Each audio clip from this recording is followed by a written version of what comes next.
It's Shootin the Bull, a podcast by Idaho Department of Fish and Game.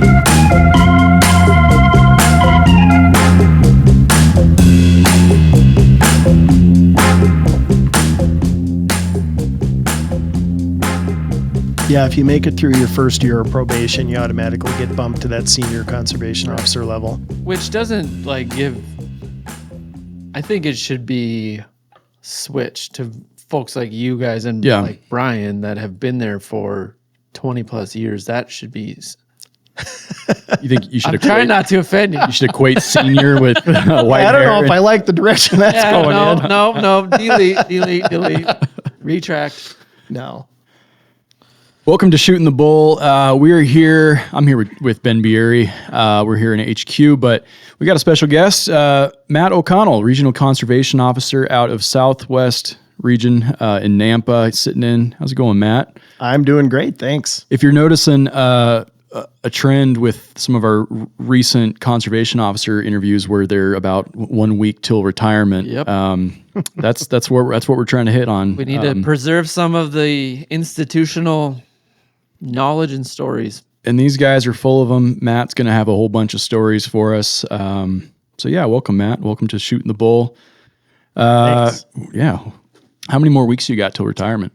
Next Friday, so 8 days actually. August 1st. It's coming fast. Jeez Louise. Yeah. What's the first thing you're going to do once you don't have to wake up at 5:30 in the morning? I might go home and drink an adult beverage or two to celebrate that Friday night. Yeah. So it's a Friday. Yeah, it's a Friday. Yeah. Well, this podcast will be definitely airing well after this Friday. So if you're listening to this now in the future, Connor and Ben and everybody else, future Connor and Ben and listeners, wish you all the best, Matt. Thank you very much. I appreciate that. But while we got you, let's dive into it. How long you been here with Idaho Fish and Game? I'll be just short of my 31-year anniversary when I retire. I started in August 9th of 1994. Wow. Long time ago. I was 1 year old. You were one? Correct. Yeah. Dang. Just wanted to throw that out there, Matt. Make you feel good. Have you always been in Nampa? No, I started out in McCall, and I have very graphic memories of my first day showing up in McCall as a brand new officer. There had just been a large forest fire that had started in the previous week, and it chose to blow up that day because it was a red flag warning day with high wind. And I was sitting in my DCO, like our sergeant level, my brand new supervisor, looking past his shoulder and seeing a huge mushroom cloud of smoke. And I asked him what that was all about. And he said, welcome to Central Idaho in the fire season. and that's where we started. So, but it was kind of an eye opener. So a couple of years in McCall as what we called an enforcement technician, where I was affectionately called a junior baby game warden by several of my coworkers. What's the acronym on that? I don't know if my brain would put that together for you, but yeah. So that comes before senior officer or senior conservation. Yeah. So, and that was our intake position, and every district in the state, in theory, had one of those enforcement techs. We could do law enforcement, but we also helped with depredations, damage complaints, just kind of plugged in holes where the officers couldn't. And then they put me, I shouldn't say it like that. Then I was assigned to go to Yellow Pine for my first full-time officer position. And I spent 5 years in Yellow Pine, 5 of the longest years of my life, in some very good ways. Yeah. Pretty magical place to be. I mean, for a young guy, I had a dirt bike, I had a four-wheel drive truck, I had an ATV, I had a kayak. I mean, it was awesome. And beautiful place to live. Were you single back then? I was. Yellow Pine's not an easy place to be single, but I did meet my future wife back there. So not literally in Yellow Pine, but during that time period. But yeah, it's a beautiful place to be. But after 5 years, they moved me out to Cascade. The department did. And I was a Cascade officer for 3 years and then came down here. Was the mill still going in Cascade when you went there? It was not, but Stibnite Mine in Yellow Pine was kind of wrapping up, and it was becoming a super fun site. So the traffic was dwindling back there, and not a whole lot happening in the winter time. That's for sure in Yellow Pine. Yeah, I only asked because Cascade used to be the big, like it was a big town, I guess. Definitely, not necessarily a city, but yeah, used to be pretty big. The mill had kind of dried up by the time I lived there. Yeah. And then I came down here and I was the South Boise officer and the East Boise officer. And then I was the district conservation officer for the Payette district. And then I came to headquarters and I was the assistant chief of enforcement in charge of hiring and recruiting. And then out to Nampa for my current gig. That's awesome. What was your favorite thing about Yellow Pine? Did you ever make it up to the Harmonica Festival? Oh yeah, Harmonica Festival was an eye opener every year. That's where I got my people watching in for the entire year. Yep. Lots of illegal drugs, lots of drinking, and unfortunately, a lot of enforcement stuff too, because you get that huge throng of people, and it's all catch and release fishing. So there were lots of people that would come in there thinking they would never be checked in a million years, not realizing that the game warden lived right down the road. Yeah. And was an eager beaver and very young and motivated. And so, yeah, we did a lot of education. That's awesome. Yeah. Yeah, I'm going up there next weekend for the Harmonica Festival. You Nice. want to come with me? I'll pass. It's a cultural experience. Oh, I love it. It is. And it is such a beautiful area up there. I mean, it's breathtaking. And some of the times that I think about doing some of the patrols that I did, backpacking down Big Creek to check fly fishermen, and I was getting paid to do that. It was truly amazing. How many nights a week were you up there solo? Well, I lived there full time for the Really? first 4 years, and then finally started renting an apartment in Cascade. Okay. Yeah. That's cool. Yeah, it's my favorite area. I ran into John Hunter the day before I was supposed to start at Fish and Game. That's a whole nother story that I'm not going to get into today. And he was super cool, checked me, but he was living at the Forest Service cabin that's right there on Johnson Creek? It's a Fish and Game cabin. So back in the day, with all the horses and stuff the out. Bonneville Power Association for salmon mitigation bought, I think, 4 houses throughout the state. There was one at the Sawtooth Hatchery, one up in Orofino, one here in Yellow Pine in our region, and then there was a 4th one. I can't remember where that was, but yeah, we had salmon and steelhead specialist officers who were living in those places. Oh, very cool. Yeah. Yeah, it's pretty rugged. What's been your favorite thing about working down here in the Southwest region? Probably the diversity of what you have going on. I mean, there's hunting 10 minutes out of town. I've drawn the late archery tag a couple of times for mule deer, excuse me, in the foothills. And there's something kind of weird and something kind of cool to be looking down at downtown Boise as you're losing daylight and you're trying to stalk a mule deer and put an arrow in it and hopefully harvest it. But it's a pretty neat experience to have that kind of wildness that close to town. Yeah. And still be able to look out and see the sprawling Treasure Valley off in the distance. Pretty cool experience. Pretty awesome. Do you ride your mountain bike up and then hopefully harvest? I don't. Usually I have got a buddy that lives out on Warm Springs, and that was the last time I drew was before all the big subdivisions were built, so we could just run right across the road and go through the fence, and we were on the WMA. We still have found nobody wonderful. that's shot a deer and put it over their handlebars yet. No. I'm sure it happens. I'm sure it has. Yeah. You haven't seen it? I haven't seen it either. No. Oh, we'll keep asking. What's speaking of, what's the weirdest situation you've ever seen an animal displayed in all your years checking or running check stations and stuff? The weirdest thing. Have you ever seen like a deer or an elk in the back of someone's boat and they're pulling their boat? Or a hatchback? Yeah, actually, up at Arrow Rock and Lucky Peak, that's a pretty frequent technique to deer hunt. People will take their boat across and get to the other side, and there's way less people, way less competition. So we check a few of those every year. It seems like that are in a speed boat. You look over the gunnels thinking you're going to see some kokanee, and there's a buck mule deer staring at you. Yeah. So yeah, That's surreal. That would be. What led you to Idaho? You and I have had some other conversations, and I think your story's pretty interesting to even get to yellow pine.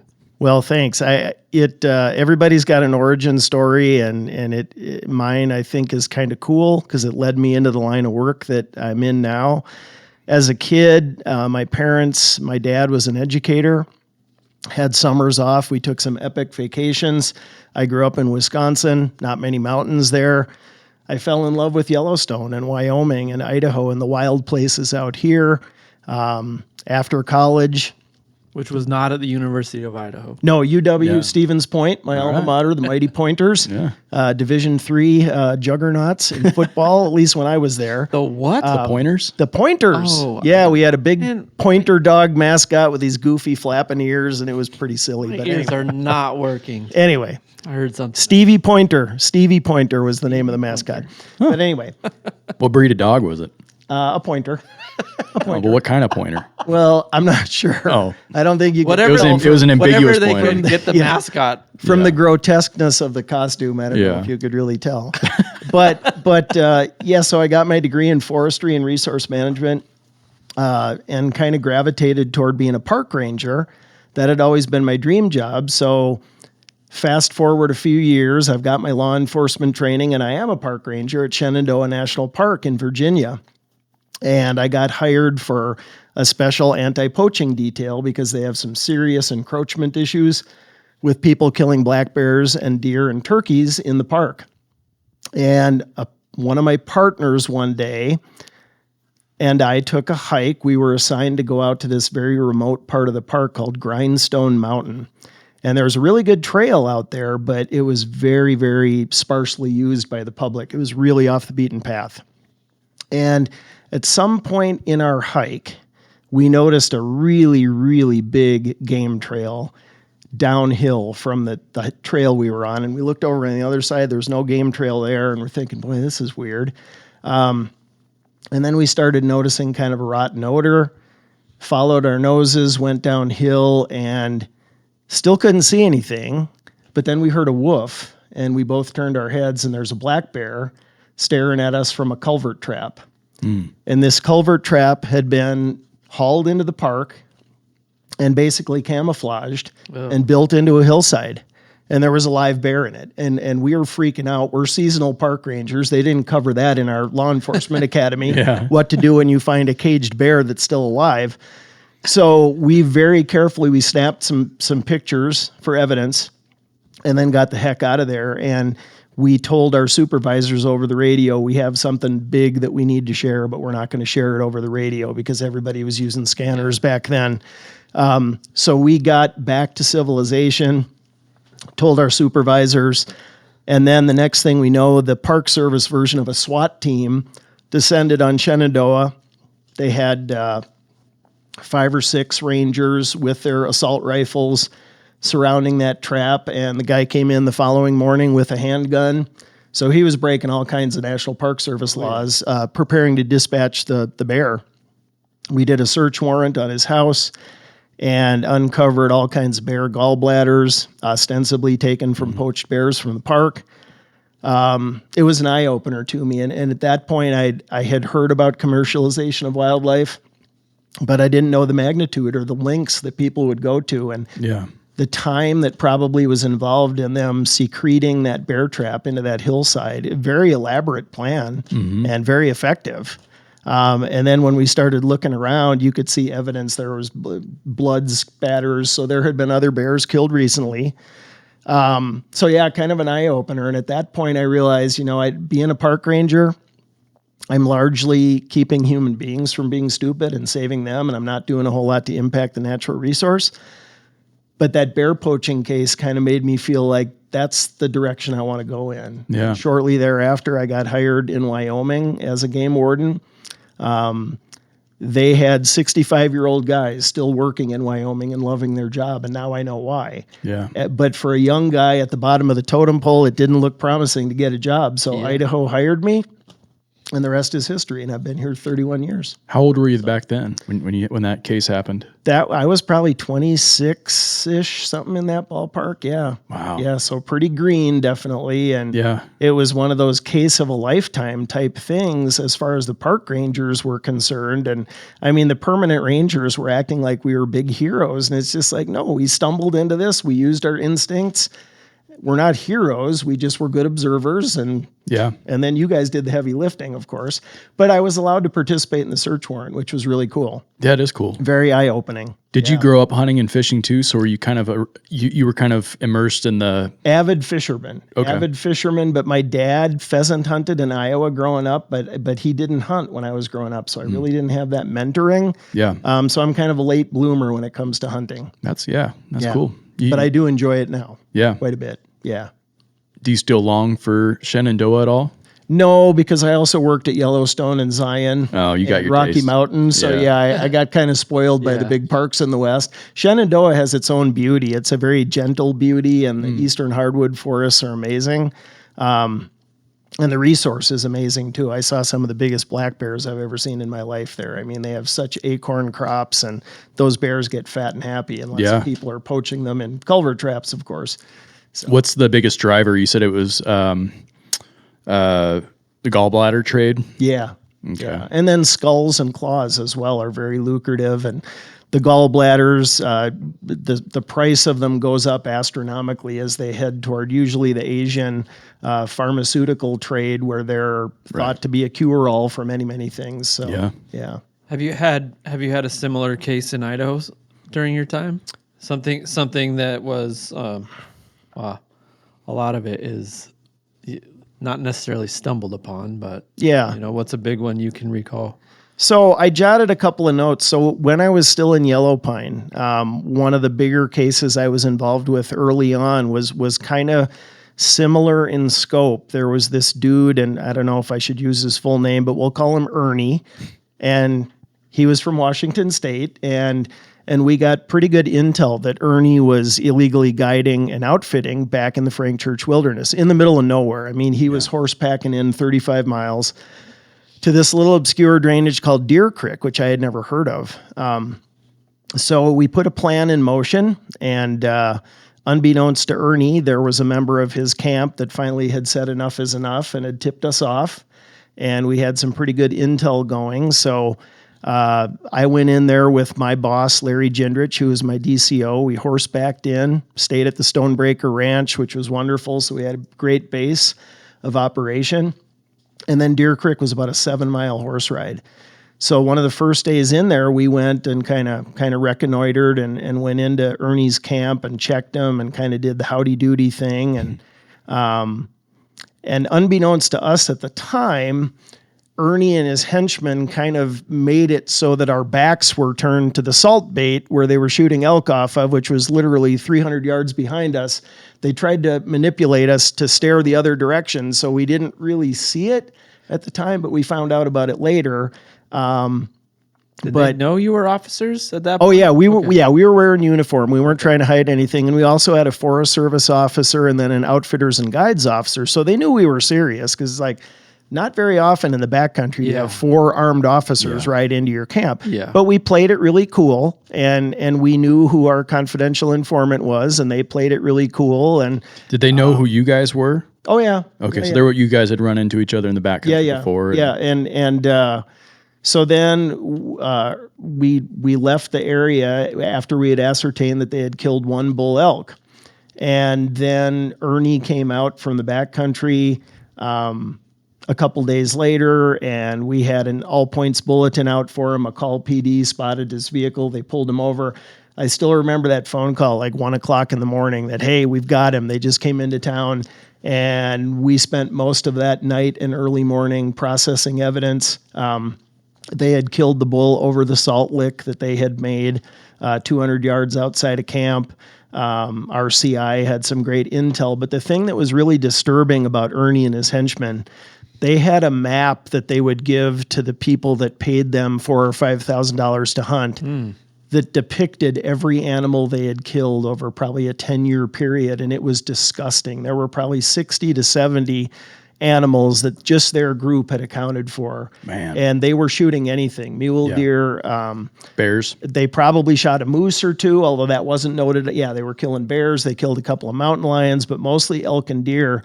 But it was pretty graphic evidence. And he was openly giving this to people, and that was hugely incriminating at his trial. And I don't even remember if he went to trial.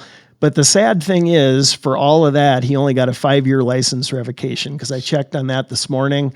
And back in the day, we just didn't get the fines or the revocations that we do these days. It has gotten better.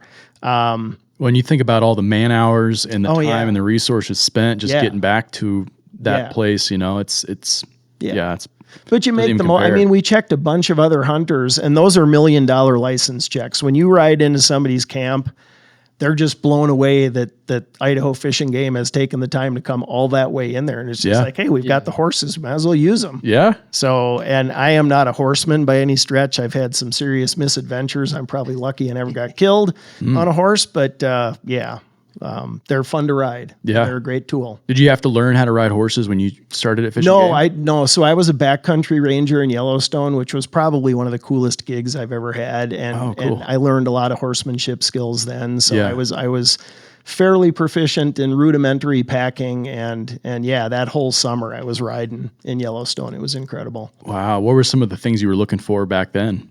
Back then, a lot illegal fishing stuff and illegal camping. We had designated campsites that people were supposed to stay in. It's bear country, obviously. And so we want people to be in those certain places, and they had to have reservations, and people would try to squat in the park, and we had to evict a few people. But for the most part, it was a pretty sleepy summer. Okay. Yeah, pretty quiet. Any dumb tourists that you'd too many to count. Zion National Park was the worst. That was like 9.8 on the Richter scale as far as dumb people. But you get to the end of the day, or at least I did, and I'd look at what I had produced that day, and I'd maybe written 3 or 4 speeding tickets and a bunch of illegal parking tickets, and it's just like I'm not making a tangible difference for the natural resource here. There's got to be more out there. Zion feels like it's just not, of the parks you worked in, not the biggest, right? And it's kind of just that canyon, right? So like, I can't imagine there's tons of wildlife in there. There is fishing in there. There's mule deer, but it's just tons of pitfalls too for dumb tourists. I mean, you got everything known to man in Yellowstone, but unless you fall off the cliff at Zion, what else? Well, Angel's Landing is a pretty dangerous trail, so. Is that the one that kind of staircases down? Yeah, I think it's down. Called Walter's Wiggles, maybe, is the part of that trail. Yeah. But I used to get paid to hike up that trail and make sure that the boneheads weren't getting too close to the edges. And I have a fear of heights myself, so I had to challenge myself. I hear you, brother. Man. So, that and the Narrows, and it seems like every year there's a story. Yellowstone's got its tourist stories. It's got its own breed of tourists, man. The Zion stuff is... Yeah. Well, and when I was at Zion, it was still kind of the wild, wild west, because the shuttle bus system had not been implemented. So everybody could drive their own vehicle. Oh, that's a great idea. Which is why we had hundreds of parking violations, because people would park in the middle of the street. Yeah. And then we would have nothing against European tourists, but European tourists maybe should not be renting 30-foot long RVs with mirrors that stick out 2 feet from the side. Yeah. Lots of mishaps, lots of crashes, very inadvertent. And I would roll up on the scene, and it would be a German person that barely spoke English. So doing some of those police reports was kind of an adventure. Always super nice people, though. And you hate to be kind of that guy who's wrecking somebody's vacation. Yep. But you got to hold people accountable too, to a certain degree. Did you see a lot of people in Yellow Pine that were like super tourists, or was it mostly like backcountry hunters? People that came into Yellow Pine, I think, wanted to be there, and they came there for the purpose of the Harmonica Festival, which is a really big deal.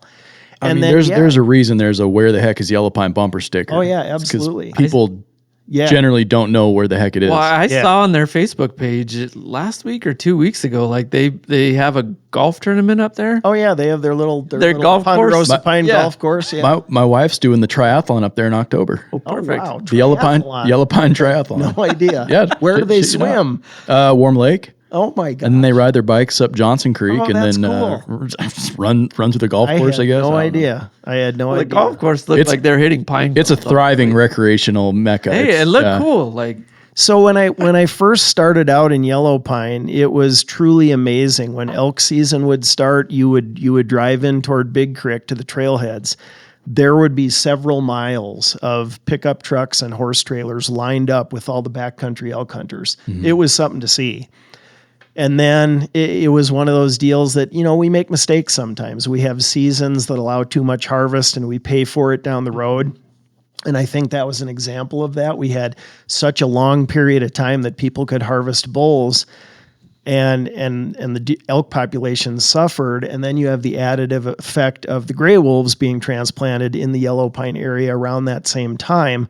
So in my 5 years there, I saw a huge difference between those miles of parked vehicles going hunting and maybe 20 or 30 of those vehicles. And that was a huge revenue driver because a lot of those folks were non-residents. Yeah. And we do, non-resident hunters listening to this, we really do appreciate you guys. And I always try to express that. You are paying our bills, and that is an important part of our management. So thank you to all of you. It would have been, I don't know, maybe surreal is the best word to see that from oversaturation to like crickets. Yeah. Was and that we something changed that was the season structure too in there, so that had something to do with it as well. Did you have a lot to say about that too? Like when they were changing the seasons? I mean, just the usual input. I certainly was listened to by the biologist, but I was still relatively new and hadn't had my feet on the ground long enough back there. I've wondered about that. When we talk to a lot of the CEOs, we don't necessarily talk about the biology aspect unless they have a degree in biology or something like that. But is there a coordination between biologists and the CEOs? Yes. Outside of investigation stuff? Yeah, right now working in Nampa, that's one of the reasons I've wanted to continue working, because the team out there right now is so dynamic and so talented. They try to involve our officers as much as they can. I mean, a lot of times it's just extra bodies, but by default, we're learning more about our patrol areas when we're out there electrofishing or helping put collars on critters and doing deer trapping in the wintertime. It's a great way to feel like you're a bigger part of the team and not just enforcement all of the time. And I think, probably conservatively 50 to 60% law enforcement for our officers statewide. But then hunting season kicks in, that speedometer goes more to 80, probably to 90%.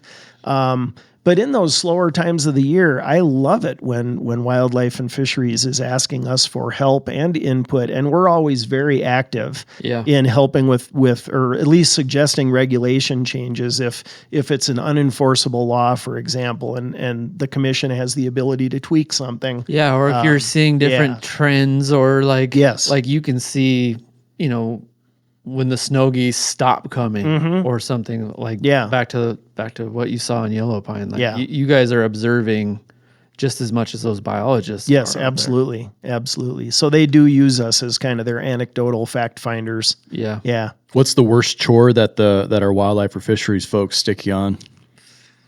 Well, there's been some dead snow goose cleanup that I haven't participated. I know Brian Merrick, who just retired in the last few weeks. Yep. Brian was on dead goose detail a couple times, I think, out at Fort Boise, and there's nothing more thankless than having to pick up hundreds of stinky dead birds that have died from avian influenza. And it's something natural on the landscape, and it's always been there. But the last few years, as you guys know, we've had severe flare-ups and lots of waterfowl dying. And what time of year does that usually pop up? Usually it seems like March, April, when things are starting to warm up. And it's a tough message to deliver to the public, because we have all these very earnest and concerned people that have a snow goose show up in their yard and it's showing signs of neurotic or neurological damage, avian influenza symptoms. And it's tough to tell them that, we don't have the manpower. Yeah. We don't have the wherewithal to come out and euthanize every goose. And a lot of people are really cool about that once you explain it to them.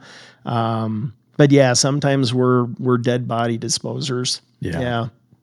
Yeah, that is a thankless job. Yeah. 'Cause it's one of those jobs that's just like, we have to do it, but well, I'm sure Colby shared with you last week the that's in death Southeast Idaho, wagons in Southeast Idaho picking up all those dead deer. truckloads of deer, astronomical. Yeah. Just pulling them out of people's backyards. Yeah, and as you know, members of this agency and people that just have a general care for wildlife, it sucks, man. Yes, it sucks it to go out there, and it does. Whether it's human caused or it's a natural thing, it just sucks. It drains you to go out and pick up. Yeah, it does. Dead critters. So you went from Yellow Pine to Cascade.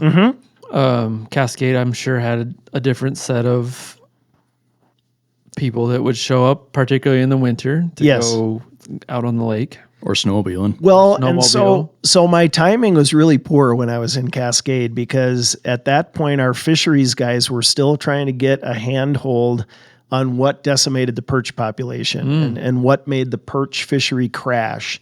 So unfortunately, in my years in Cascade, there were very few anglers because we didn't have the jumbo perch in the numbers. So it was not a destination perch fishery. And so it was snowmobile. So it was kind of slow in Cascade when I was there.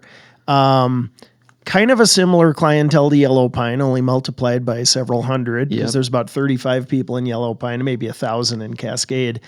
But Cascade, just a very friendly community. I mean, George Fisher, I got to give him props. He was the officer before me.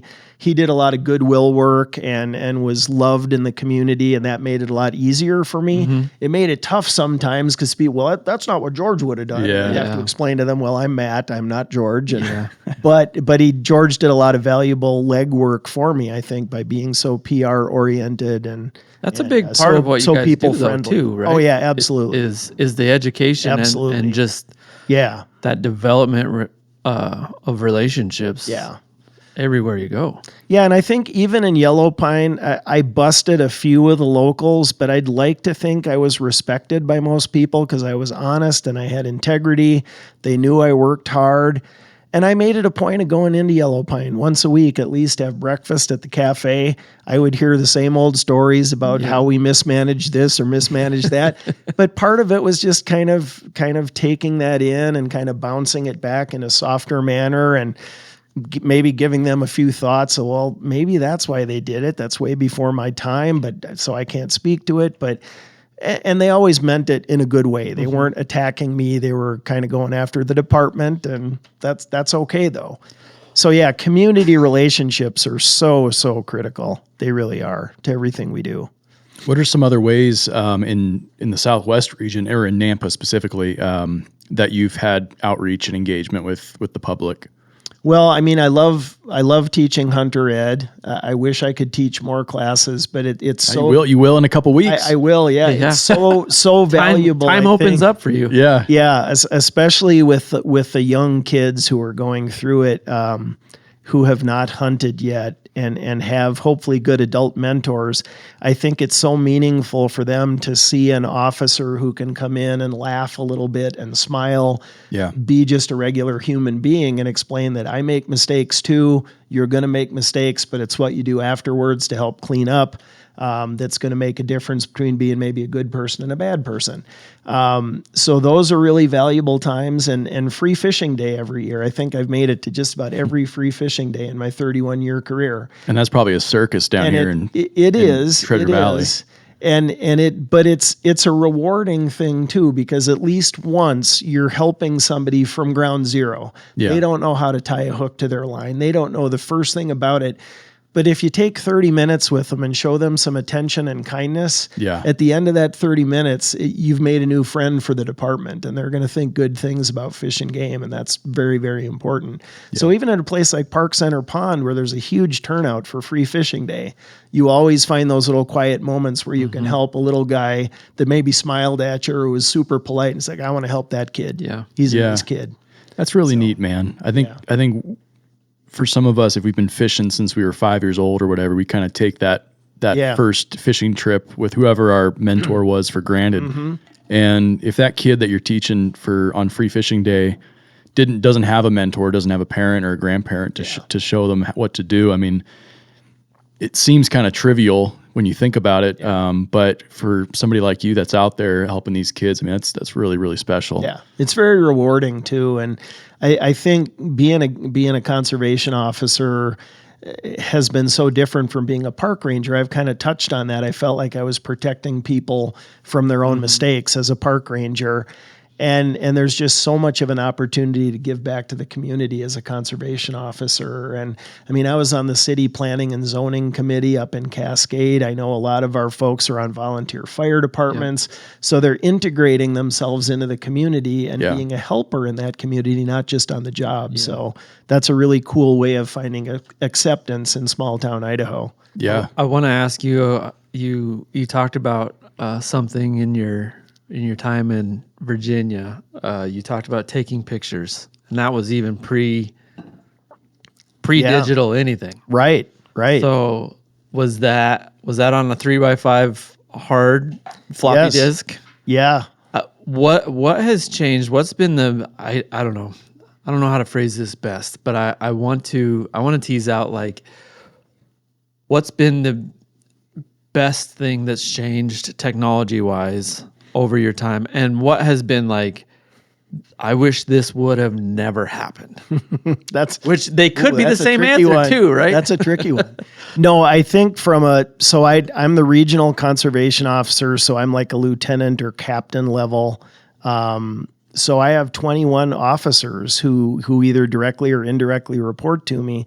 That's a lot of people to worry about, and I worry about their personal safety. So one of the best things, I think, was the advent of things like the Garmin InReach. I probably shouldn't be giving the company free advertising, but I remember back in the day when I first got to Yellow Pine, John Hagan, who was a former bureau chief for enforcement for many, many years, John was the BPA officer in Yellow Pine. And BPA, they were a funding machine. They gave our officers all they wanted. That's Bonneville Power. Yeah, and John had one of the first cell phones, which was basically a 10-pound briefcase with a tiny little phone hidden inside. You had to carry this. Jeez. And I remember watching him use it, and I was just fascinated. And this was like 1995 or 96. And I was like, wow, that is amazing. And now, of course, we're all carrying microprocessors in our pockets that we can do anything with. Yeah. So from an officer safety standpoint, it's been amazing because officers can check in from the backcountry. If there is an injury, God forbid, they can let somebody know and get help headed that way. And that's for civilians as well. Yeah. So we're kind of a force multiplier for the EMS world by being good observers. We get, so-and-so got thrown off a horse. They've got a broken leg down such and such trail. We can be very helpful with that with our more modern communication. But I guess the double-edged sword is, I think, because it is so easy to get information in a second these days, the public, or at least a small percent of the public, is much more demanding. And we see that out in Nampa. Folks will call with an injured animal in their yard, and we will try to explain to them that, we're shorthanded. We'll try to get to it when we can. That same person will call back 2 hours later wondering why nobody's been there yet. So it's, as you know, it's a very information-rich, very quick at your fingertips society these days. So that kind of works against us sometimes. And you can only tell somebody that so many times, that yes, we will get to that dead deer on Eagle Road. It just, we don't have anybody to put out there right now. Yeah. So, yeah. If you really need it gone, go drag it off. And we're trying to empower people. And it's been kind of amazing because it's surprising sometimes, because I think as I'm listening to their voice, I'm thinking this is probably the last person in the world is going to want, and they're, my husband will put that in a garbage bag and throw it in the garbage. Oh, that's awesome. Yeah. That's cool. Thank you very much for helping us out. I'm also pick it up and eat it. I'm also hearing too, like your experience fascinates me, going from essentially isolation for 5 years. Yeah. I think that's probably a pretty good word. I mean, I know there's people up there. I know there's plenty of people that go visit. Yeah, but there's probably fewer units or enforcement zones that are is least populated as Yellow Pine and Johnson Creek. Yeah. But then slowly to keep working your way south to the most populated area. And that's, I'm thankful for you that you didn't go Yellow Pine, Nampa. Because that would have been some whiplash, right? Oh, yeah. Well, yeah, so Cascade was kind of a good buffer. That's a very good point. So I kind of got a little bit more used to being busy because even though the fishery wasn't there, Cascade was still a huge draw for people from a scenic value, and they could still catch some nice rainbow trout out there. And there's so plenty of recreation. Yeah, to do absolutely, absolutely. And then Warm Lake too, which is actually part of the Cascade Officers Patrol area. But yeah, that was one of the cool things in Yellow Pine when it was quiet in there in the wintertime. There was always anadromous fishing going on around Riggins, and that's still in my district. So I would, and at the time I had an older sister that worked for the Forest Service in McCall, so that was perfect. Oh, I could cool. camp out in her spare bedroom for 3 or 4 nights, and she got pretty used to that, and probably was debating on charging me rent sometimes, but was always very sweet about it. You just told her all the good fishing And spots Michelle, were. if you're listening to this later, I owe you one. But that was always kind of cool. So I had that place to stay in McCall, and then I would go down and check steelhead and salmon anglers for 4 or 5 days and kind of augmented our workforce down there. And because in Yellow Pine, there's very little going on, obviously, in the wintertime. Yeah. So, but then, going from Cascade to it's the 327 area. So it's the Boise Officer south of the interstate.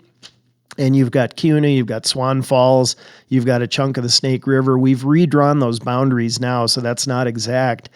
But I mean, I still remember one day going down to Swan Falls Reservoir early on a Saturday morning, and I think the first 7 or 8 people I contacted, I wrote a citation to and seized a bunch of illegal bass or turned them back into the water. And I remember getting into my truck and feeling so demoralized that the first 7 people that I checked had all violated the law. I think I drove home at that point. I was so discouraged. That was one of those days that just like, why are people not obeying our signs? Yeah. We put those signs out for a reason. We try to educate and how to, so there are days like that too, where you get a little bit discouraged about humanity, but then you have a really good day where you interact with somebody who's super cool, and 20 years later, they still remember that contact with you and what a positive thing that was for them. So that's what keeps you going. Yeah. Yeah. Do you encounter that a lot, Matt, when you're out in the field, like running into people? Because people are kind of routine based, or they have their spots, whether you're an angler or a hunter. Yes. You kind of tend to go back to the same general areas. Yes. Do you run into the same folks time after time? I do, and I'm great with faces, but I'm really bad at names now. So, but Everybody's got a name. Hey, buddy. I had 2 or 3 people pal. at the Sportsman Show last March come out. Hey, you remember checking me back in Yellow Pine? I used to camp in Whodunit Creek, and I'd be like, sure, I remember you, buddy. Yeah, that's a handy word to use, but But yeah, it is really cool. And then from being the editor of the Game Warden magazine, on kind of a side note, I've had people tell me when I'm checking them in camp, hey, we've watched your daughter grow up through the years by reading your magazine. What's she doing these days? So people will ask really very nice personal questions. How's your daughter doing? We see her adorable picture every issue of the magazine. I'm like, that's really cool. So yeah, those PR tools like the magazine and just our folks being out there and involved in the community means so much. Yeah. So much. Talk more about that magazine. It's something we've never really plugged on the podcast, and it's something that I think we all, as people in the communications bureau, kind of fail to talk about sometimes, because it's a beautiful magazine. Well, thank you. I mean, I can't take any credit for the layout. We have some wonderful people doing that, but yeah, we had an officers association meeting 20 years ago, and it was one of those deals where everybody else stepped backwards, and I was the only one that didn't get that memo, and I became the editor. And I was very flattered at the time, and part of it was my boss knew I was very detail-oriented and wrote really good reports, and he was like, that's probably going to translate into being an editor. It really doesn't, but But yeah, we've kind of 20 years worth of 2 issues a year, so 40 magazines. I'm very proud of that. I don't know how many people actually buy the magazine, but enough that it helps us to fund our kids' summer camp, for example. Yeah. We have a couple of scholarships each year for the University of Idaho. Just your kids' summer camp? No, more than that. Oh, okay. Well, I mean the officer summer camp that we have up in Cascade. The kids, yeah. Okay. Yeah, the kids' summer camp. Gotcha. Up in Cascade that we put on. Is that at the YMCA? It's at Trinity Pines. Oh, okay, cool. Yeah, And that's another officers association thing that the magazine funding has helped with. So it's been very, very nice to be able to put away some extra money for scholarship reasons, for outreach in different ways. So yeah, it's been a cool way of showcasing what the officers do. I learn something every issue because somebody will write a story about this astronomically complex case that I don't know the first thing about because it happened over in Idaho Falls. Mm-hmm. Yeah. We don't do a good job of tooting our own horns. Mm-hmm. And I think several of my counterparts have started putting out some press releases recently. Yeah, that's cool. On their bigger, more high profile cases. Yeah. And one of the questions that I get asked consistently, whether it's Hunter Ed or at the sports show, is, oh, you don't really have serious poachers in Idaho, do you? And I just look at people like, have you not been paying attention? I mean, the dude that just got the $180,000 in civil penalties and fines, probably a drop in the bucket for that person because he's very affluent, but a lifetime license revocation, that's a pretty good deal for us. And hopefully it'll kind of put him on notice. And I know we've got another case that we're helping with Region 4 on the Jerome region, where I think before the search warrant was even done, they had 40 to 50 illegal animals accounted for. And it's just, so there are some pretty serious bad folks out there that are exploiting the resource. And of course, to them, it doesn't matter what time of year it is. If there's ill-gotten gains to be had, they're going to do it. Yeah. Whether it's getting big antlers, whether it's getting gallbladders. I wonder what their definition of a serious poacher is then, or where they're coming from, if they're comparing it to other eastern states, or if people in Idaho are just better at staying under the radar. But I mean, gosh, go look at our news or our webpage right now, our news releases. There's like 4 poaching stories, just 3 of them out of the Panhandle this week. You know, I also think part of right now, like, it's way easier to disseminate that information. Once something like that happens and you see it on social media, like all these other outlets are picking it up too. Like even when we put out a press release, you know, the local news is starting to pay attention to that. I don't know if it's starting, but the local news in whatever region we're at pays attention to it. It's content for them. Right. And it's able to be dispersed way quicker. Than what it used to be too. So way back in the day, I was going through some photos of earlier in my career for scrapbook purposes, just yesterday, and it was hilarious. All the envelopes I had from the drugstore in McCall, because that was our protocol. We would take our 35 millimeter rolls of film in to get developed. Horrible chain of custody from an evidentiary standpoint, because they had the they're doing those for us, and that's out of our hands. But I came across a newspaper article written by Roger Phillips, because Roger used to be the dude up there in McCall, of course. And Roger Star? was always Star Weekly News or Star News. Yeah, and Roger always did a great job. He gave us a lot of good publicity and was always very willing to get the word out for us. But yeah, I mean, we're talking pre-Cambrian age. It was a black and white newspaper that came out once a week. And so the article that I found, I'm posing with a couple of moose antlers and moose heads that we had to go into Chamberlain Basin. They were shot, but it's like, oh my gosh, how do you even build a case? Yeah. We found bullet fragments. We didn't find any shell casings, and they remained unsolved. But, you know, at least we were getting the word out there. But you think of how relatively primitive that is. Absolutely. And now those press releases are reaching everybody in Idaho potentially. Very quickly. Nationwide. I can't tell you how many times I see some of our stuff be picked up by a national organization that's just easy to turn our content over and share that. I also think too, just about how cell phones, people are their own worst enemy in that arena as well. Yes, they are. We've heard stories too about people taking selfies and being able to, pinpoint all the pings and all of that kind of stuff, where people just are not like, you're taking all of these pictures and it's all evidence now to what you just did. Yep. Well, human greed and ego is often the common denominator there, and people just can't stand not sharing their exploits, even if they're illegal, with their buds. And then many times the buds finally get sick of it if they've seen enough of it, and they call us, or the ex-wife, or the ex-girlfriend, or that came up. Who did talk about that? Brian, I think Brian Merrick. did. Yeah, those are often really good sources of info. I've made several good, very honest, based on ex-wife's testimony. Yeah. Yes.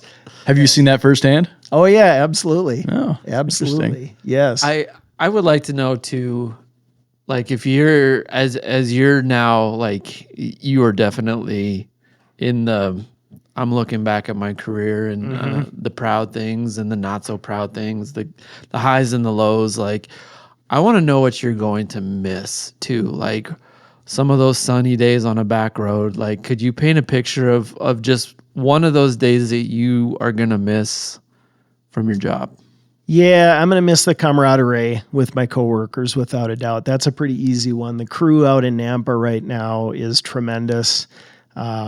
Super nice people, super passionate, super in touch with the mission statement and what we're trying to all do collectively. It's going to be kind of my extended family walking away from that. And I was a little worried I might get a little emotional today during this, but after 31 years, I think that happens. Yeah. How can you not, man? Absolutely. But yeah, really excellent crew, and and kind of living vicariously through some of what they're doing for their job. It's really cool. I mean, I had a bucket list item earlier this year. I had never in my 30-year career gone on any kind of a bighorn sheep capture type thing. Oh, awesome. So I put the word out to Shell Curtis, our sheep biologist out in Nampa.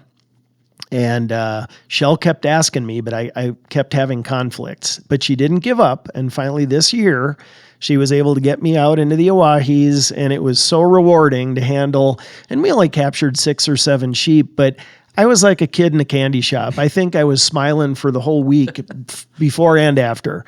And then having a chance to go out there with Lauren Howard, who's one of our brand new officers that covers that Owyhee country, and kind of seeing how she was seeing it. I mean, I told her several times, you should be pinching yourself right now because you have 2 years in and you're getting a chance to do this. So you got to take advantage of these opportunities and make the time to do these special things that we don't do every day.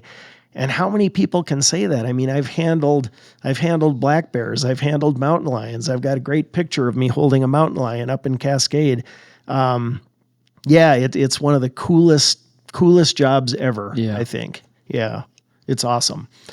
So yeah, that camaraderie with my coworkers, without a doubt, is going to be the thing I miss the most. That'll be it. Yep. It's just Connor and I are both from different generations.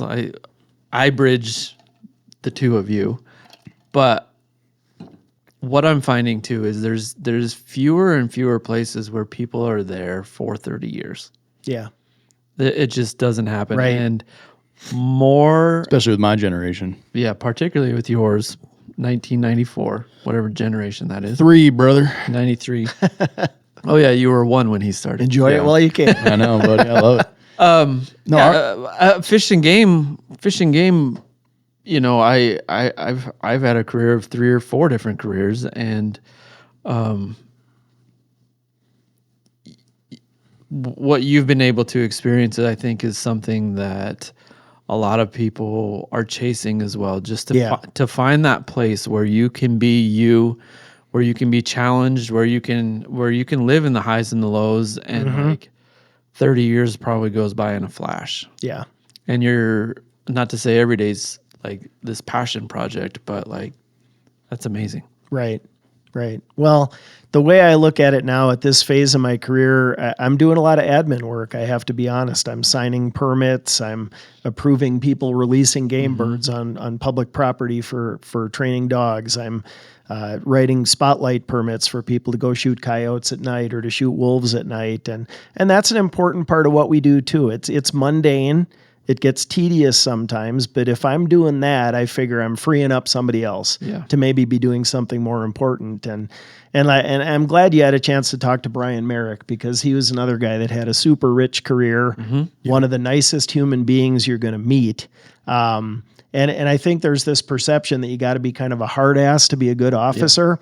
I tried that for my first few years because I thought I had to adopt a persona where I was tough as nails, and I'm not a big physically intimidating guy. So I thought by being a little more gruff and talking a little louder, I was going to command that attention and that respect. And it doesn't work that way. And once I figured that out and figured out, you know, I can make people confess just by being a nice guy if I use the right questioning and the right words.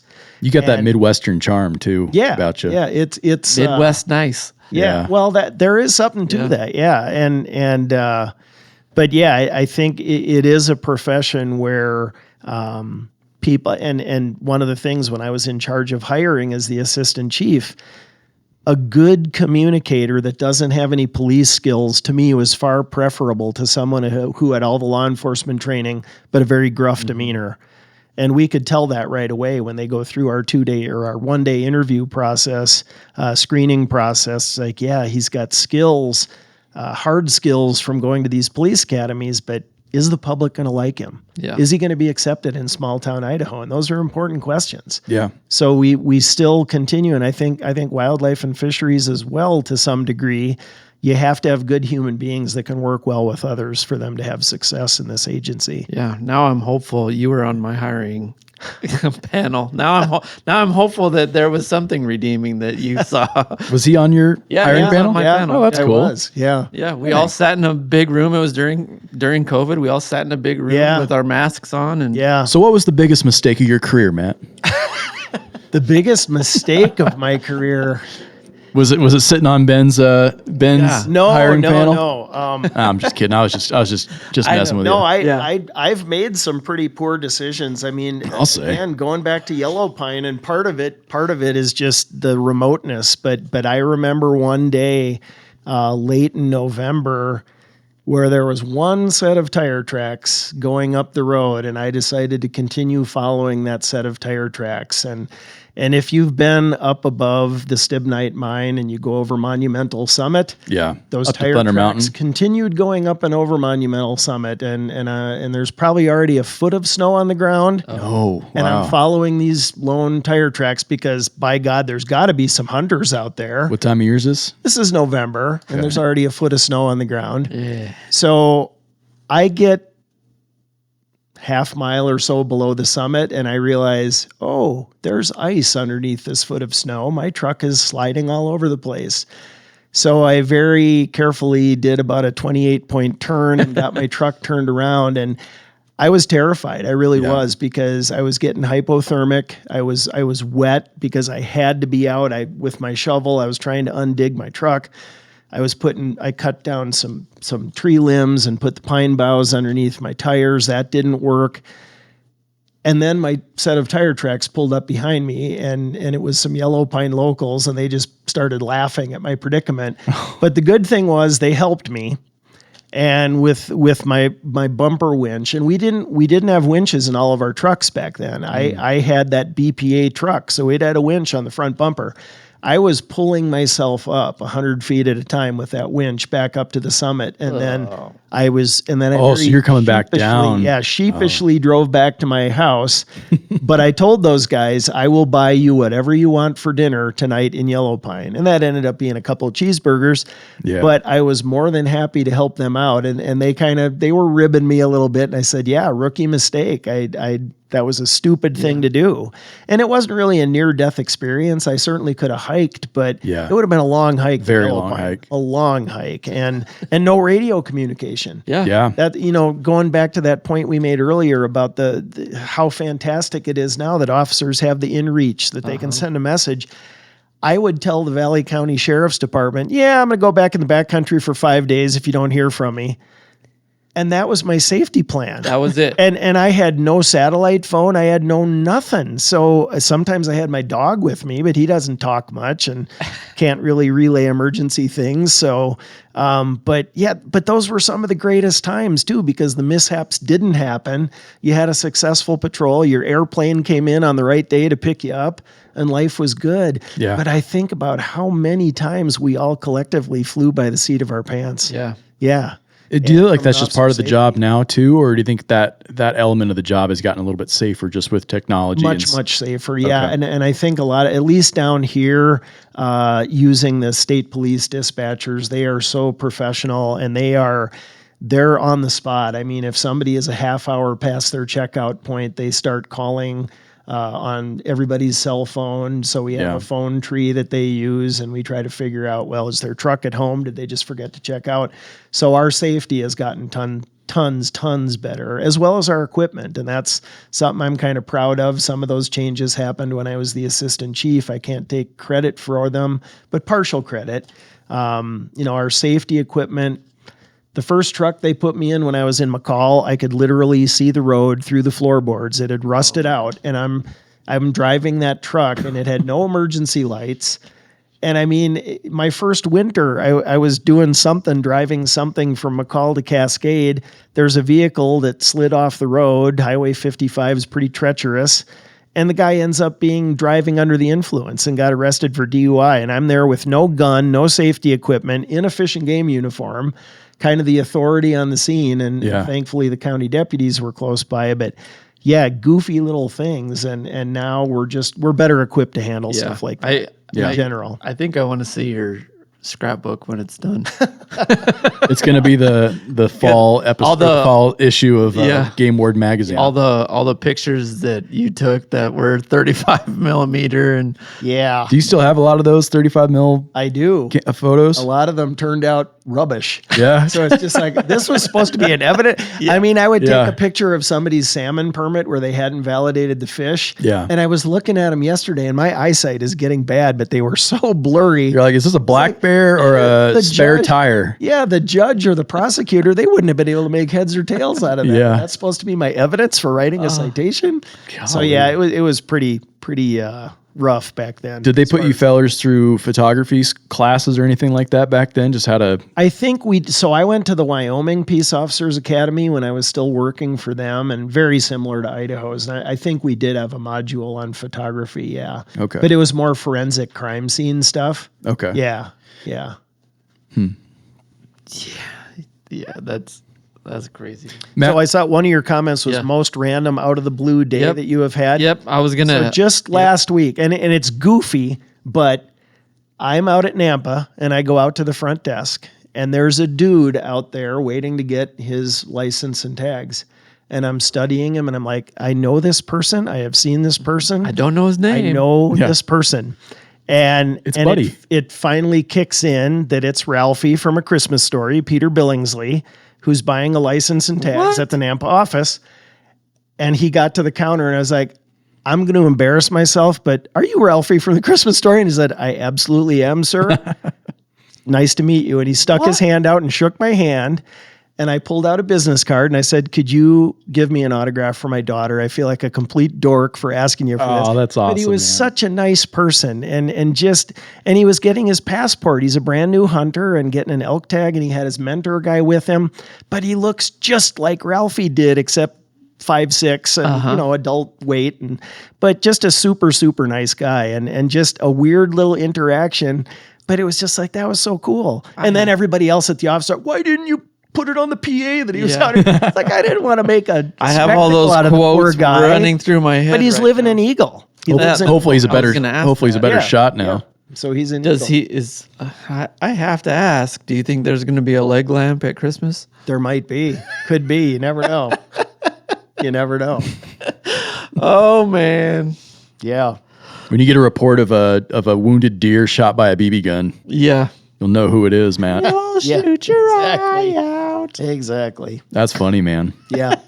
So that is pretty random. Oh yeah, very random. And right up to the buzzer too. Very random. What would have been if that hadn't happened to you? What would have been your second most random day on the job? There are so many. I don't know if I could pinpoint. It's just that's kind of the curse and the beauty of the job, is that things can change so quickly.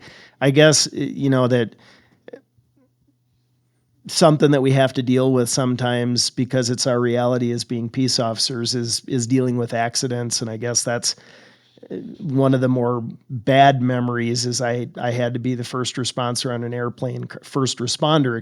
airplane crash in Yellow Pine. And that was one of those days that kind of shook me deeply, because there were fatalities involved. And Marshall Haynes, who was another one of our recently retired officers, he and I kind of led the charge up the mountain, and his wife Peggy is a nurse, so we thought we were pretty well prepared until we got to the scene. And it was just one of those days that it started out that I was going to be doing salmon enforcement on the South Fork of the Salmon, and kind of transmogrified into the worst possible day, and something that no one wants to deal with, but yet that's part of our training. The instincts kick in, you do what you need to do, and you power through it. And so that might have been a little too heavy, I guess, but I wonder if we should stop phrasing this question that way too, because every time you walk out the door, it's gonna be random. There's not not like us in the office where we know what to expect every day. Like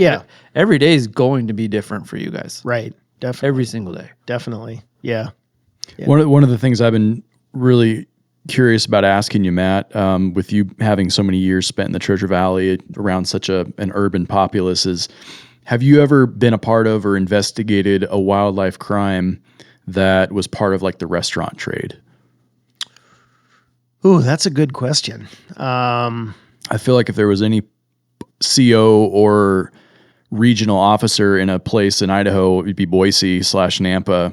So I was curious if you had ever. You would think, not to my knowledge, I don't think I was ever involved in anything like that. I know the Pocatello guys had a big one with one of their Chinese bears, right? Over there, with bear parts and other things. Yeah, it was a ton of stuff. Yeah, bears and ducks. They found freezers full of illegal stuff in that restaurant. So yeah, I remember the coverage. Yeah, that's the most noteworthy one that I can think of. But no, it's surprisingly, with the amount of restaurants here and the ethnic diversity that's definitely becoming part of the Treasure Valley, you would think that would happen one of these days, but I haven't seen it myself. Yeah, what kind of urban poaching goes on? A lot of it is, we see the same kind of greed from those bigger cases on a smaller scale.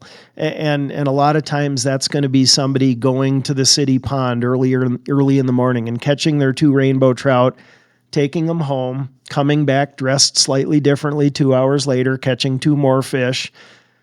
Not the crime of the century, but nonetheless a resource violation, because they're taking away from a resource that somebody else could have used legally. So, and we see some of the worst behavior, like right before Free Fishing Day, McDevitt Pond out in Meridian.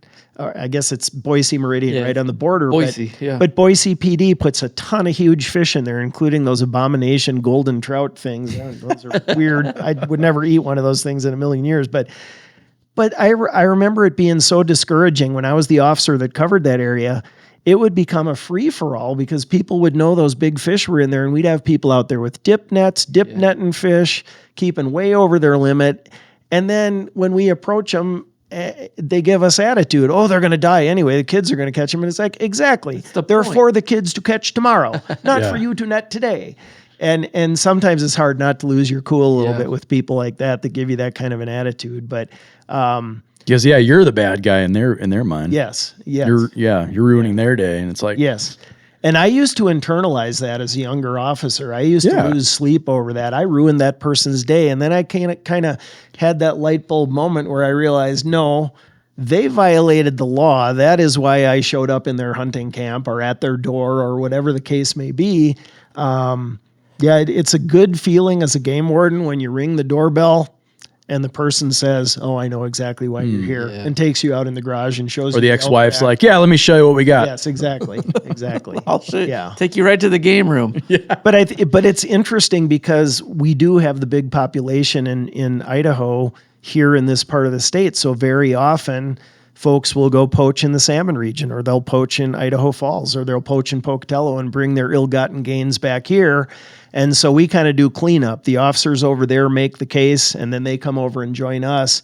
And that's always been a lot of fun too, is pitching in with the other regions to help them with interviews and doing takedowns. So there are a lot of bad folks living in the Boise area, but they tend to poach in other parts of the state. So there's no like turf wars or anything like that with Region 4 or Region 6? No. This is our territory. Work super well. Well, if it's a call you don't want to handle, then of course. Then you pass they it can on. hoist I think that's the Magic Valley region. He's But if it's Anderson a hot, Dam, it's yours. if it's a hot poaching case, though, usually there's multiple officers that are converging. Want it. Yeah. So you get a very quick response if it's a pretty egregious thing. Brian told us a little bit back to the relationships, just like he has a natural relationship with the city of Nampa. Mm-hmm.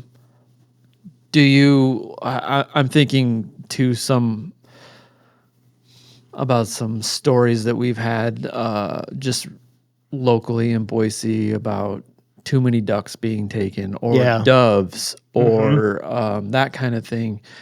How much do you work with, and where I'm going with this is how much do you work with State Patrol? So State Patrol pulls somebody over and all of a sudden, they've got 24 ducks in their boat. Right. Is there a lot of that where you guys are calling back and forth? You've got relationships there? I don't know if I would say a lot, but I think we have a pretty good symbiotic relationship. I think that it helps that Idaho being Idaho, a lot of the state troopers do hunt and fish, so they're cognizant of the regulations. So they know when something stands out as being abnormal or wrong. So we do benefit from some of those. Those are kind of cheapies for us. I mean, if they've already made the traffic stop and they've already ascertained the violation, we can swoop in and do the paper writing part. But that's it. That has been a challenge for me, and probably I haven't forged the strongest relationships because there are so many county sheriffs that I would have to interface with in the region.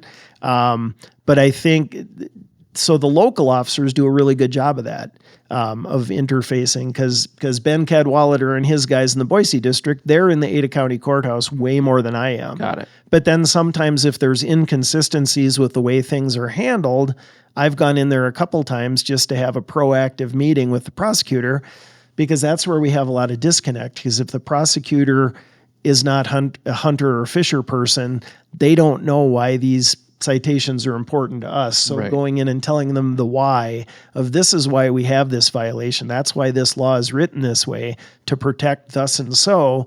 And I don't know if it ever gets us a whole lot of traction, but at least we've tried to educate them, because, sometimes their workload is huge, and obviously crimes against humanity are going to outweigh wildlife crimes most of the time.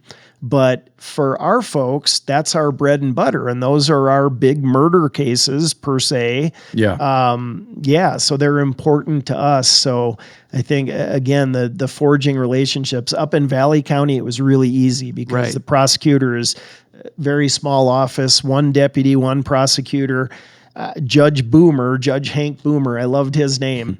He was the judge when I was in Cascade and Yellow Pine, and he was, well, I won't say he's a hanging judge, but he was pretty fierce. Yeah. And I remember him several times asking people if they brought their toothbrushes with them because he was going to put them in jail. And that made a few faces turn very pale. And he did not tolerate people being arrogant or disruptive in his courtroom. And when people would try to make, it's just a fish and game violation, Judge, because they'd represent themselves, he would say, no, I'm a fisherman, I'm a hunter. You took that away from me potentially. And so that it's refreshing to see that kind of thing in the courtroom, and that doesn't always happen. I was wondering about that too, with all the conversations we've had with COs. It's not we take it for granted in our positions that obviously people take you seriously. Right. But I'm also hearing you. I don't. I don't like the way Matt looks at me. Well, he's going to leave soon. I'll make less eye contact, I guess. Bring my toothbrush. Yeah. But I mean, that's got to be a problem too. Yeah. Is like, that's another thing you're fighting against, is there's people that just don't take game wardens and COs seriously. Like, what are you guys going to do? Right. Yeah. I can't. They probably think it's like an odds game, right? Yes. Like there's only so many of you exactly out there. What are the odds that Yeah. standing in this river at this time. Yep. Without my license. That's frustrating, man. And that was kind of my last question for you. And I don't necessarily feel like you had to end it on a sour point, but you've worked here 31 years. What has kept you from getting jaded with those kinds of bad actors? Or maybe you are jaded. I don't know. I think in certain degrees I am. And that's one of the signs that my psyche is giving me that maybe it's time to retire. I find that maybe I'm a little less patient with people on the phone. Yeah. A little less willing to let them tell their story because I kind of know what the end of the story is going to come to, or at least I can predict it. But yeah, it comes down to the staff in Nampa is awesome. I think everybody in headquarters, even though I don't know everybody, is awesome. We do a really good job of selecting top quality people, and I think if you're working, that's debatable. Careful. If you're working with one. really good people and you love what you're doing, it's not like going to work. And I know that's a sad cliche, but Yeah. Even though I'm largely desk oriented these days, I get to interact with some pretty interesting people day to day. I still get to check wolves. I get to check lions that are coming in. I get to check bears. So I'm still getting a chance to do the hands-on type stuff that all the other officers are doing. And I have the occasional walk-in violation, so I get to write warnings and citations from time to time. But now it's more like, an example of that, I wrote a CWD citation this last fall. A guy had illegally transported a couple of deer for a buddy, and then he was going to do taxidermy work and brought him to the Nampa office. So he's trying to do a self-report, but he's got 2 animals from freshly discovered CWD near Spokane, Washington. Yeah. So I ended up writing him a citation, and he was the nicest human being. And I didn't put it that way in my report, but I talked about how cordial and cooperative he was. One of the few times of my career, one of the only times I can remember, he actually came in this spring and shook hands with me and thanked me for being as professional and nice as I was. And I said, I gave you a citation and you ended up having to pay a couple $100. And he said, yeah, but you treated me like a human being. You were polite. You were courteous. He said, your wildlife biologist was a little out of line. And I'm like, oh, okay. I didn't realize that. But yeah, I think one of the bios realized there was a violation and kind of switched into, we got to get Matt mode, and maybe was a little bit brusque. Good cop, bad cop. Perception of it too, but yeah, every now and again you'll have a situation like that where somebody will shake your hands after court, after they've paid a fine, and pay you that high compliment that I appreciate the way you treated me. Of course, I was going to come in and take care of this because, it's an important thing to do. Yeah. So that's neat, man. Yeah. What else do you wanna get down on the old tape recorder? Well, one of the things I really haven't talked about, I think individual officers make cases, yes, but I think the greatest cases are made when we work together. I'll try to make this quick, but when I was the DCO for the Payette District, Craig Mickelson worked for me. Mm-hmm. And Craig put together some really good intel on some Oregon hunters coming into Idaho. And at that point, Oregon's deer season started 5 days before Idaho. So his intel was that there were groups crossing the border, coming in, shooting Idaho deer, and then smuggling them back to Oregon. So we put up a pretty elaborate plan. We hauled our gigantic deer decoy down there with the big, huge 4-point antlers, trophy mule deer buck. I forgot about the decoy. So, like you kind of the decoy guy. Robo deer. Yeah, and we set up 2 wall tents to kind of blend in, and had all of our 4-wheelers, and then we split up. And the first day, Craig and Corey Taylor and I went one direction, set up the decoy, and it looked tremendous. It looked very realistic. We had about 200 yards off the road. We have this rattle trap old Ford F-150 come rolling in a little bit after dawn, and it's just shooting hours. And it's the classic. There's 2 guys in the bed of the truck with rifles aimed either way. There's 3 guys in the cab. You can see rifle barrels sticking up. They drove past the decoy and didn't see it. They didn't do anything. It was like, what the heck? So fast forward. So Craig and I were sitting on the decoy, and anyway, we'll bleep that out. But so off in the distance, we know Corey is kind of watching a big chunk of the landscape from up on a high point. And he gets on the radio and he said, yeah, I just heard a gunshot down below me. I wonder if those guys that passed your decoy actually shot a deer in Idaho. So we wait. 2 hours later, the same rattletrap truck comes up. Well, this time they didn't miss seeing it. And the dude in the passenger side jumps out and he empties his magazine of his high-powered rifle, 5 shots, and he's hitting it every time. You can see dust and hair flying, and really horrible officer safety. But Craig and I had to do something, so I started sprinting downhill. Their truck was about 300 yards from where we were. I started running downhill screaming bloody murder at these guys to stop shooting the damn deer. Can't you tell it's fake?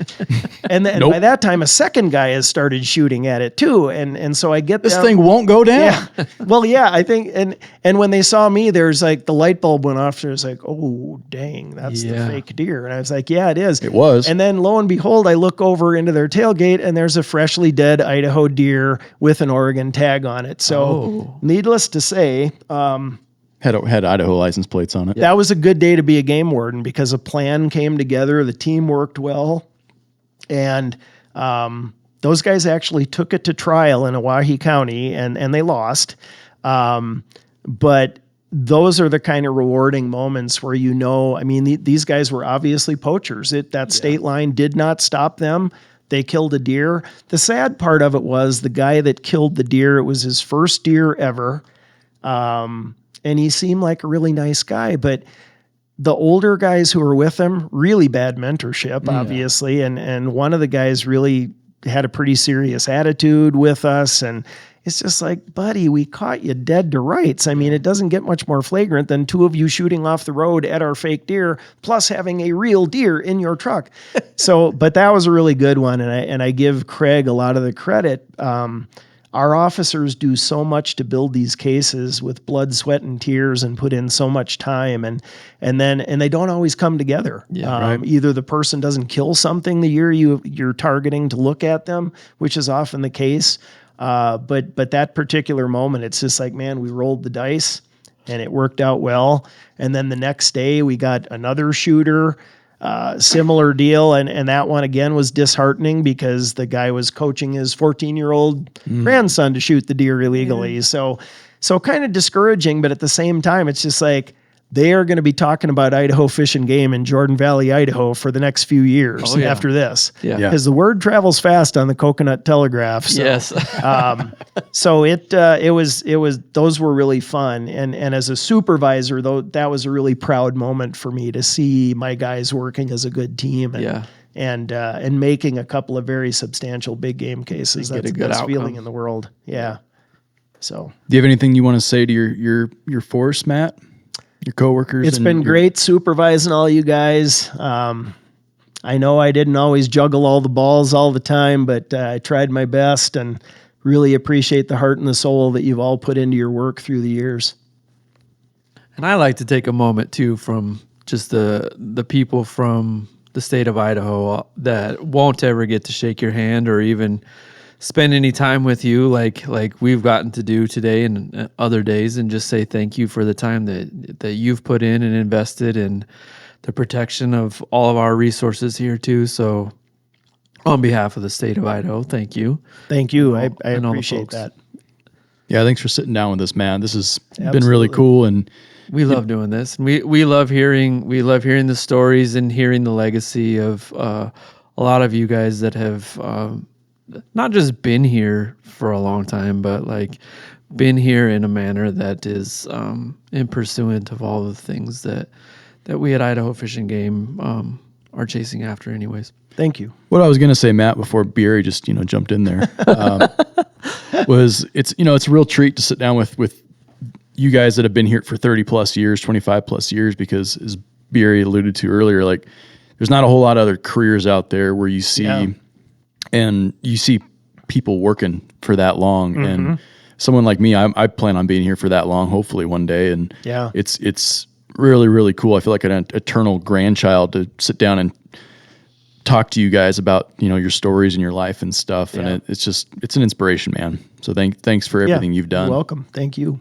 And thanks for being a really good communicator too. You've been, not that not that conservation officers aren't. I mean, that's a big part of their job. Yeah. But you've always been kind of the first warden that was introduced to me in the communications bureau. Yeah. So, well, man, thank you so much. Yeah, that was fun. Have a heck of a retirement, Matt.